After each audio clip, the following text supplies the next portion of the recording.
ಆತ್ಮೀಯ ಬಂಧುಗಳಿಗೆ ನಮಸ್ಕಾರ. ನಾನು ನಿಜಾಮ್ ಜಮಾದಾರ್ KRS ಪಕ್ಷ ರಕ್ತಬಂಡಿ ತಾಲೂಕು ಅಧ್ಯಕ್ಷ. ನನ್ನ ಜೊತೆ ನಮ್ಮ ಚಪ್ಪು ಹಲಾಸ್ ಅವರು ಇದ್ದಾರೆ. ನಾವು ಇವತ್ತು ಸಾಕಷ್ಟು ಜನ ನಮ್ಮ ರಕ್ತಬಂಡಿ ತಾಲೂಕಿನಲ್ಲಿ ಸಾಕಷ್ಟು ಜನ ಹೇಳ್ತಾ ಇದ್ರು, ಇಲ್ಲಿ ನಮ್ಮ ರಾಂಪುರ್ ಇದು ನಮ್ಮ ಬನಟಿ ರೋಡ್ ಹಾಗೂ ಇದ ರಸ್ತೆ ರೋಡು ಅಲ್ಲಿ ಏನಾಗಿತ್ತು ಅಂದ್ರೆ ಇಲ್ಲಿ ಮೊನ್ನೆ ಬ್ರಿಡ್ಜ್ ಏನೋ ಕಟ್ಟಿದ್ರು. ಇಲ್ಲಿ ಬ್ರಿಡ್ಜ್ ಕಟ್ಟಿ ಆ ಬ್ರಿಡ್ಜ್ ಏನೋ ಸ್ಯಾಂಕ್ಷನ್ ಮಾಡಿ ಎಲ್ಲಾನು ಮಾಡಿದ್ರು. ಬಟ್ ಒಳ್ಳೆ ಕೆಲಸ ಇದು ಯಾರು ಮಾಡಾರಂತ ಕೆಲಸ ಎಲ್ಲ ಮಾಡ್ಯಾರ. ಇಲ್ಲಿ ಮೇನ್ ಮುಖ್ಯವಾಗಿ ಏನ್ ಸಮಸ್ಯೆ ಆಗಿತ್ತಂದ್ರ ಇಲ್ಲಿ ಚರಂಡಿದ ಒಂದು ದೊಡ್ಡ ಸಮಸ್ಯೆ ಐತೆ. ಚರಂಡಿ ಏನಾಗೈತಂದ್ರ ಇಲ್ಲಿ ನೋಡ್ರಿ, ಇಲ್ಲಿ ಚರಂಡಿ ಇಲ್ಲ ಸಲುವಾಗಿ ಇಲ್ಲೆಲ್ಲಾ ಮ್ಯಾಲ ನೀರು ಹೋಗಿತಾರೋ, ಆಮೇಲೆ ಇವೆಲ್ಲ ಬಿರುಕು ಬಿಟ್ಟಾವು ಕಲ್ಲುಗಳು. ಇಲ್ಲಿ ಕಲ್ಲ ಬಿಟ್ರು. ಮತ್ ಇನ್ನೂ ಏನ್ ಸಮಸ್ಯೆ ಆಗಿತ್ತಂದ್ರ ಇವನ ಅಲ್ಲಿ ತಡೆಗೋಡೆದು ಏನೋ ಇಲ್ಲ ಇದಕ್ಕ. ಇಲ್ಲಿ ಎಲ್ಲ ಗಿಡಗಳದು ಎದ್ದ ಈ ಪೂರಾ ರೋಡ್ ಮೇಲೆ ಗಿಡಗಳು ಬಂದಾವು. ಅದೇ ರೀತಿ ಮುಂದುವರಿ ಎಲ್ಲ ಗಿಡಗಳೆಲ್ಲ ರೋಡ್ ಮೇಲೆ ಬಂದಾವು. ಇಲ್ಲಿ ನೋಡ್ರಿ ಚರಂಡಿ ನೀರ್ ಯಾವ ರೀತಿ ಸ್ಮೆಲ್ ಬರಾಕತ್ತೈತಿ ಅಂದ್ರ ಇಲ್ಲಿ ಜನರು ಸಾಕಷ್ಟು ಜನ ಇಲ್ಲಿ ನಮಗ ಇಲ್ಲಿ ಲೋಕಲ್ದವ್ರಿಗೆ ಅಷ್ಟ ಸಮಸ್ಯೆ ಅಲ್ಲ, ಇದ ಬೇರೆದವ್ರಿಗೂ ಬಹಳ ಸಮಸ್ಯೆ ಆಗೈತಿ. ಯಾಕಂದ್ರೆ ಇಲ್ಲಿ ಗಾಡಿಗಳು ಬಸ್ ಹೋಗೋದ್ನಾಗ ಇಲ್ಲಿ ಮ್ಯಾಲಿಂದ ಏನ್ ನೀರ್ ಬೀಳ್ತೈತ್ರಲ್ಲ, ನೀರೆಲ್ಲ ಒಂದ ಮೇಘದು ಎಲ್ಲ ಸಿಡಿತೈತಿ. ಇದೊಂದು ದೊಡ್ಡ ಸಮಸ್ಯೆ ಆಗೈತಿ ಇಲ್ಲಿ ಎಲ್ಲಾ ಸಾರ್ವಜನಿಕರಿಗೆ. ಇದು ಬಹಳ ದಿವಸ ಅಂತ ಹೇಳಕತ್ರ ನಮಗ ಇಂತ ಒಂದ್ ಸಮಸ್ಯೆ ಐತಿ ಸರ್. ದಯವಿಟ್ಟು ಇದಕ್ಕೆ ಏನಾರ ಸಂಬಂಧಪಟ್ಟವ್ರಿಗೆ ಸ್ವಲ್ಪ ಇದ್ರ ಬಗ್ಗೆ ಮಾಹಿತಿ ಕೊಡಿರ್ತನಾಗತ್ತಿದ್ದು. ಇದ್ರ ಬಗ್ಗೆ ಯಾಕ ನೆಗ್ಲೆಕ್ಟ್ ಮಾಡ್ಯಾರ ಅನ್ನೋದು ಅರ್ಥ ಆಗ್ತಾ ಇಲ್ಲ. ನೋಡ್ರಿ ಇಲ್ಲಿ ಎಲ್ಲಾ ಚರಂಡಿ ನೀರು ಎಲ್ಲ ಮೇನ್ ರೋಡ್ ಮೇಲೆ ನಮ್ಮ ರಕ್ತಬಂಟಿ ಒಂದು ಸೌಂದರ್ಯವನ್ನ ಹಾಳು ಮಾಡಿದಂತ ಒಂದು ವ್ಯವಸ್ಥೆ ಇದೆ. ಯಾಕಂತಂದ್ರ ಇದು ಮುಖ್ಯ ರಸ್ತೆ ಮೇಲೆ ಈ ರೀತಿ ಪರಿಸ್ಥಿತಿ ಐತಿ. ನೋಡ್ರಿ ಇಲ್ಲೆಲ್ಲಾ ಚರಂಡಿ ನೀರು ಯಾವ ರೀತಿ ಆಗಿದೆ ಅಂದ್ರ ಇಲ್ಲೆಲ್ಲಾ ಮೇನ್ ಹಾದಿ ಹೋಗುವಂತ ಒಂದು ವ್ಯವಸ್ಥೆ ಒಳಗ ಇದ್ ಮಾಡೋ ಇಂತ ದೊಡ್ಡ ಕಾಮಗಾರಿ ಆದ್ರೆ ಅದನ್ನ ಸರಿಯಾಗಿ ಉಪಯೋಗ ಆಗುವಂತ ವ್ಯವಸ್ಥೆ ಮುಂದೆ ಮಾಡಂಗಿಲ್ಲ. ಇದೊಂದು ದೊಡ್ಡ ಸಮಸ್ಯೆ. ನೋಡ್ರಿ ಇಲ್ಲೆಲ್ಲಾ ಗಿಡಗಳದು ಯಾವ ರೀತಿ ಬೆಳೆದಾವ ಅಂತಂದ್ರ ಇವೆಲ್ಲಾ ಕಲ್ಲು ಬೀಳುವಂತ ಪೊಸಿಷನ್ ದಾಗ ಅದಾವ. ಇಲ್ಲಿ ಯಾವ್ದೋ ಒಂದು ತಡೆಗೋಡೆಗಳು ಇಲ್ಲ. ಮತ್ತೆ ಇನ್ನೊಂದು ಸಮಸ್ಯೆಗಳು ಇವೆಲ್ಲಾ ಗಿಡಗಳು ಪೂರಾ ರೋಡ್ ಮೇಲೆ ಬರಾಕತ್ತಾವ. ಇವು ಒಂದ್ ದೊಡ್ಡ ಸಮಸ್ಯೆ. ಎಲ್ಲಾ ಕಡೆ ಈ ಎಲ್ಲಾ ಸೈಡ್ನ್ಯಾಗ ಹಂಗ ಆಗೈತದ.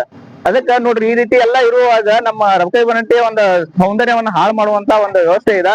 ಅದಕ್ಕ ದಯವಿಟ್ಟು ನಾನು ಸಂಬಂಧಪಟ್ಟವರಿಗೆ ಇದ್ರ ಬಗ್ಗೆ ಮಾಹಿತಿ ಕೊಡೋದಕ್ಕೆ ನೀವು ಮುಂಚಿತವಾಗಿ ಇಲ್ಲಿ ನಗರಸಭೆ ಬಾಜುನ ಐತಿ. ಇದಕ್ ಸಂಬಂಧಪಟ್ಟಂಗೆ ಇಲ್ಲೊಂದು ಗಟಾರ ವ್ಯವಸ್ಥೆ ಅದು ಮಾಡಿಕೊಟ್ಟಿದ್ರೆ ಇಂತ ಒಂದು ವ್ಯವಸ್ಥೆ ಇಲ್ಲಿ ಇರಂಗಿಲ್ಲ. ಅದಕ್ಕೆ ಸಂಬಂಧಪಟ್ಟವರು ಇದನ್ನ ಗಮನಿಸ್ಬೇಕು. ಇದೇನಂತದ ಎಲ್ಲಿ ಓಣಿ ಆಗೈತಿ ನಮ್ಗೆ ಯಾರು ಗೊತ್ತಿಲ್ಲ ಅನ್ನುವಂತ ಪರಿಸ್ಥಿತಿ ಏನಿಲ್ಲ. ಮುಖ್ಯ ರಸ್ತೆ ಮೇಲೆ ಐತಿ. ರಸ್ತೆ ಮೇಲೆ ಈ ರೀತಿ ಒಂದು ಪರಿಸ್ಥಿತಿ ಐತಿ. ಎಲ್ಲಾ ಗಿಡಗಳೆಲ್ಲ ಮೇನ್ ರೋಡ್ ಮೇಲೆ ರಸ್ತೆ ಮೇಲೆ ಬಂದವು. ಇಲ್ಲಿ ಯಾವುದೇ ಒಂದು ರೀತಿಯ ತಡೆಗೋಡೆಗಳು ಯಾವೂ ಇಲ್ಲ. ಅವೆಲ್ಲ ಮ್ಯಾಲಿನ ಕಲ್ಲು ಅದು ರಸ್ತೆ ಮೇಲೆ ಬಿದ್ರೆ ಯಾವುದೇ ಒಂದು ಅಪಘಾತ ಏನಾದ್ರು ಸಮಸ್ಯೆ ಆದ್ರೆ ಅವಾಗ ಪರಿಹಾರ ಕಂಡುಕೊಳ್ಳುತ್ತೆ. ಮುಂಚಿತವಾಗಿ ನೋಡ್ರಿ ಬಸ್ಗಳದು ಅಂತ ಮೇನ್ ಮುಖ್ಯ ರಸ್ತೆ ಇದೆ. ಒಂದೆಲ್ಲ ಗಾಡಿಗಳದು ಎಲ್ಲ ಇಲ್ಲಿ ಹರಿಯಾಡ್ತಾವು. ಅದಕ್ಕ ಇಂತ ಒಂದು ರಸ್ತೆಯಲ್ಲಿ ಇಂತ ಒಂದು ಸಮಸ್ಯೆಗಳನ್ನ ಆಗ್ಬಾರ್ದಂತ ಮುಂಚಿತವಾಗಿ ಕ್ರಮ ಕೈಗೊಳ್ಳಬೇಕಂತ ನಾನು ಇಲ್ಲಿ ಸಂಬಂಧಪಟ್ಟವರಿಗೆ ಇದ್ರ ಬಗ್ಗೆ ಮಾಹಿತಿ ಕೊಡ್ತಾ ಇದ್ದೀನಿ. ಇದು ಒಂದು ಬದಿಯಲ್ಲಿ ಈ ಸಮಸ್ಯೆ ಆದ್ರೆ ಈ ಬದಿಯಲ್ಲಿ ಕೂಡ ಇದೇ ರೀತಿಯಾಗಿದೆ. ಈಚೆ ಕಡೆ ಕೂಡ ಯಾವುದೇ ಒಂದು ತಡೆಗೋಡೆ ಇಲ್ಲ. ಅವೆಲ್ಲ ಕಲ್ಲದು ಅವೆಲ್ಲ ನೀರ್ ಬಿದ್ದ ಕಲ್ಲದು ಬಿದ್ರ ಮಾಡ್ರ ಅವೆಲ್ಲ ಮೇನ್ ರೋಡ್ ಮೇಲೆ ಬಂದ್ ಬೀಳ್ತಾವು. ಅವಾಗ ಬಂದಾಗ ಯಾವುದೇ ವಾಹನ ಸವಾರರಿಗೆ ಆಮೇಲೆ ರಾತ್ರಿ ಹೊತ್ತಿನಲ್ಲಿ ಇಂತ ಸಮಸ್ಯೆಗಳಾದ್ರೆ ಇವು ಒಂದು ತೊಂದರೆ ಆಗುತ್ತೆ ಅನ್ನೋ ಉದ್ದೇಶವಾಗಿ ಇದಕ್ಕೆ ದಯವಿಟ್ಟು ನೀವು ನೆಗ್ಲೆಕ್ಟ್ ಮಾಡ್ಬೇಡ್ರಿ. ಇಂಥವೆಲ್ಲ ಮುಖ್ಯ ರಸ್ತೆ ಮೇಲೆ ಇಲ್ಲಿ ನಮ್ಮ ಊರಿನವ್ರು ಅಷ್ಟೇ ಅಲ್ಲ, ಎಲ್ಲರೂ ಹಾದಾಡುವಂತ ಒಂದು ಮುಖ್ಯ ರಸ್ತೆ ಇದೆ. ಅದಕ್ಕೆ ದಯವಿಟ್ಟು ಸಂಬಂಧಪಟ್ಟವರು ಇದನ್ನ ಗಮನಿಸಬೇಕು. ಇವೆಲ್ಲ ಗಟಾರ ವ್ಯವಸ್ಥೆ ಇಲ್ಲೆಲ್ಲ ಒಂದ್ ದನಕರಗಳಾಗ್ಲಿ ಇವ್ ರೀತಿ ಕತ್ತೆಗಳಾಗ್ಲಿ ಎಲ್ಲಾ ಮೇನ್ ರೋಡ್ ಮೇಲೆ ಬರ್ತಾವ. ಅದೇ ರೀತಿಯಾಗಿ ಇಲ್ಲೆಲ್ಲಾ ಗಿಡಗಳದು ಎಲ್ಲಾ ಪೂರಾ ಇವೆಲ್ಲ ರೋಡ್ ಮೇಲೆ ಬಾಗ್ಯಾವ.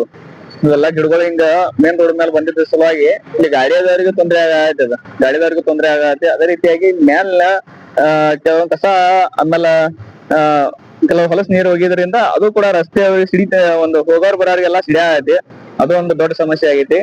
ಅದಕ್ಕ ಸಂಬಂಧಪಟ್ಟವರು ದಯವಿಟ್ಟು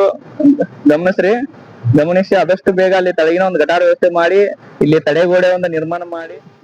ಅದಕ್ಕೆ ಈಗ ಸಂಬಂಧಪಟ್ಟಂಗೆ ಇತರ ಎಲ್ಲ ಕೆಲವೊಂದು ವಿಷಯಗಳನ್ನ ನಾನು ಸಂಬಂಧಪಟ್ಟವರಿಗೆ ಇದು ವಿಡಿಯೋ ಮೂಲಕ ತಿಳಿಸ್ತಾ ಇದ್ದೀನಿ. ಯಾಕಂದ್ರೆ ಇದು ಮುಖ್ಯ ರಸ್ತೆ, ನಮ್ಮ ಜಮಖಂಡಿ ಮಿರಜ್ ಮುಖ್ಯ ರಸ್ತೆ. ಅದಕ್ಕೆ ಈ ರೀತಿ ಒಂದು ತೊಂದರೆ ನಮ್ಮ ರಕ್ತಬಂಟಿಯಲ್ಲಿ ಆಗಬಾರ್ದು. ಇದು ಯಾಕಂತಂದ್ರೆ ಇದು ಒಂಥರ ಅಲ್ಲಿಂದ ಇಲ್ಲಿ ಮಟ್ಟ ಹೋಗ್ಬಾರ್ದು, ಒಂಥರ ದುರ್ವಾಸನೆ ಏರ್ತೈತೆ ಇಲ್ಲಿ ಈ ಹಾದಿ ಮೇಲೆ ಹೋಗ್ಬೇಕಂದ್ರ ಅಷ್ಟ ಒಂದು ಗಲೀಜ್ ಆಗೈತಿ. ಅದಕ್ಕ ಅದೆಲ್ಲ ಒಂದು ಚರಂಡಿ ವ್ಯವಸ್ಥೆ ಇಲ್ಲದ ಗಟಾರ ವ್ಯವಸ್ಥೆ ಇಲ್ಲದ ಸಲುವಾಗಿ ಈ ರೀತಿ ಒಂದು ತೊಂದರೆ ಆಗೈತಿ. ಅದೇ ರೀತಿಯಾಗಿ ಇಲ್ಲಿ ಬರುವಂತ ಏನು ಗಿಡಗಳು ಇವೇನ್ ಅಡ್ಡ ಬಂದಾವು ಇದನ್ನೂ ಎಲ್ಲಾನು ತೆಗೆದ ಇಲ್ಲಿ ಸ್ವಚ್ಛ ಮಾಡಿ ಇಲ್ಲಿ ಸಾರ್ವಜನಿಕರಿಗೆ ಈ ರೀತಿ ತೊಂದರೆ ಆಗ್ಬಾರ್ದಂಗ. ಆಮೇಲೆ ಮತ್ತೊಂದು ಸಮಸ್ಯೆ ಏನಂತಂದ್ರೆ ಇಲ್ಲಿ ತಡೆಗೋಡೊಂದಿಲ್ಲ.